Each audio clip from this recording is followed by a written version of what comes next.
So are you patient about the desire that is not manifested? Well, we don't want you to become complacent about it, but when you understand that if this time-space reality has caused you to focus a desire into being, it can be what you want to call a see it, hear it, smell it, taste it, touch it reality.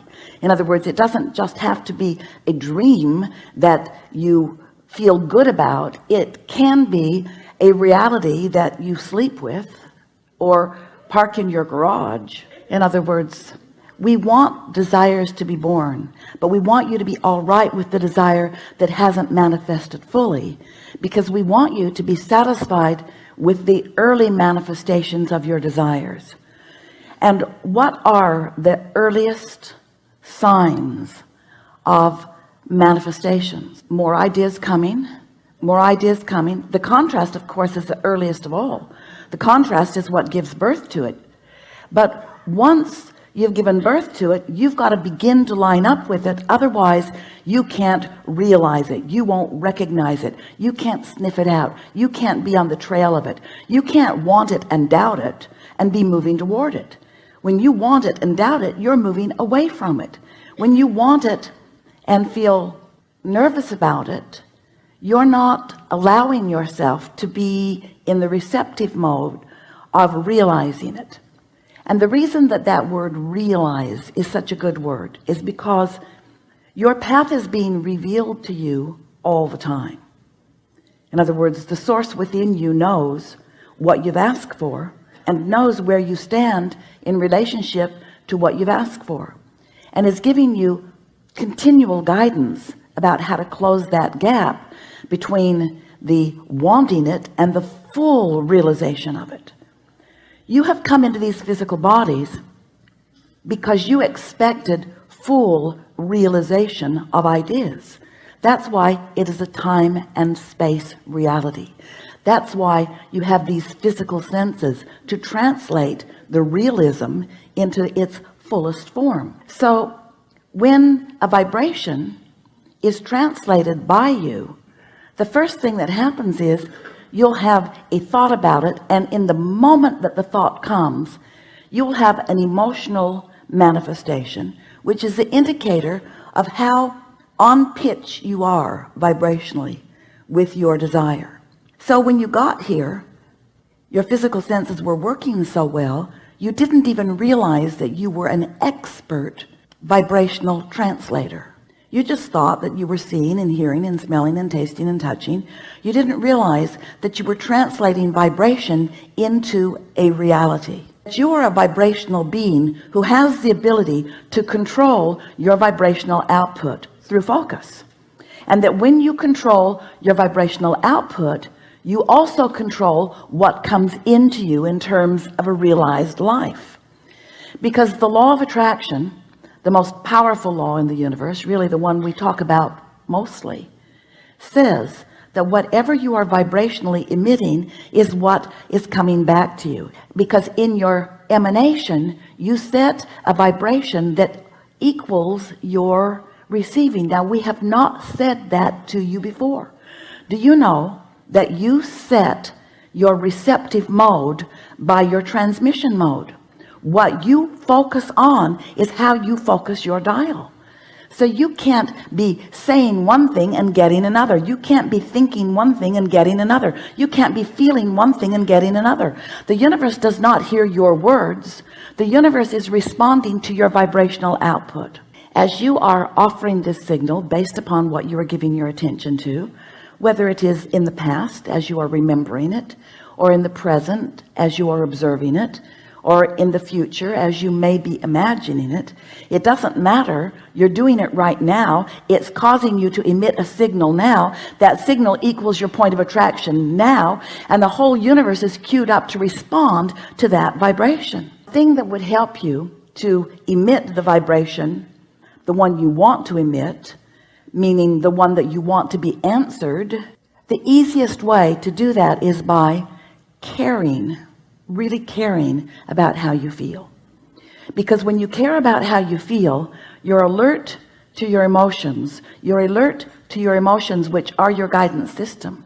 Your guidance system, which is giving you constant in the moment feedback between what you've asked for. Another way of saying that is all that you have already vibrationally become, and what you're allowing yourself to realize in its full manifested form. In other words, you want to be aware of that gap, and you don't need to think about closing it tightly all the time, because you can't. Life is causing you to expand continually. You're never going to completely close that gap. So here's how it works. You sift through life. You know what you don't want, which causes you to know what you do want. You emit a signal about it, and vibrationally speaking, you become an integrated being with that new desire that you have discovered. Vibrationally speaking, you become it. We're going to stand over here in the vibrational spot, in what we call the vortex, or the vibrational reality. You have become this newly improved version. Life caused you to become it. Oh, you haven't manifested it yet, most likely. It's a new idea to you. It's a new idea that isn't all that familiar. It's a new and improved idea. But the larger part of you, the non-physical part of you that existed before you came into this body, that still exists in the non-physical realm, even though you're here in this body, that part of you became that newly improved, that newly expanded vibrational version that life just caused you to become. But you're probably still standing over here in the same beliefs. Beliefs just a thought you keep thinking. It's a habit of thought. Standing over here in the same beliefs that you held when you launched that rocket. You're not ready to believe in your ultimate prosperity. Life caused you to want more money, but you don't believe in the more money that life just caused you to ask for. If you believed in it, it would be flowing into your experience. Except that there is a vibrational version of you that you may or may not, usually not completely, be up to speed with. And that vibrational version of you is calling you toward it. It's calling because law of attraction is focused upon that new and improved version of you.